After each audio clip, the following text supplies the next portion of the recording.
নির্বাচনী প্রতিশ্রুতির অংশ হিসেবে নওগাঁর মান্দায় খাল খননের ফলে বদলে যাচ্ছে হাজারো কৃষকের ভাগ্য।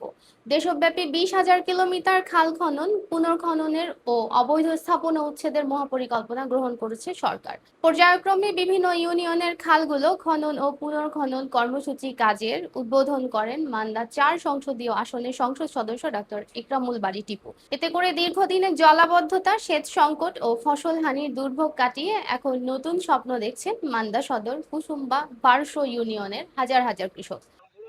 আশা এবারে সুন্দর একটা ফসল হবে, এবারে দুটো করে ফসল হবে ইনশাল্লাহ, ভালোভাবে আমরা গড়ে তুলতে পারবো। এলাকার স্থানীয় যারা কৃষিকাজ করে খায় তাদের কর্মসংস্থানের ব্যবস্থা করা। গ্রামীণ জনপদের অবহেলিত খাল পুনর্খননের মাধ্যমে কৃষকদের দীর্ঘদিনের দুর্ভোগ লাঘবে সরকারের এমন উদ্যোগকে তারা সময়োপযোগী ও জনবান্ধব বলে অভিহিত করেছেন। পুনঃ খাল খননের প্রকল্পের আওতায় বাস্তবায়িত এই উদ্যোগে কৃষি উৎপাদন বৃদ্ধির পাশাপাশি মৎস্য সম্পদ ও জীববৈচিত্র্য সংরক্ষণেও ইতিবাচক প্রভাব পড়বে বলে মনে করেছেন সংশ্লিষ্টরা।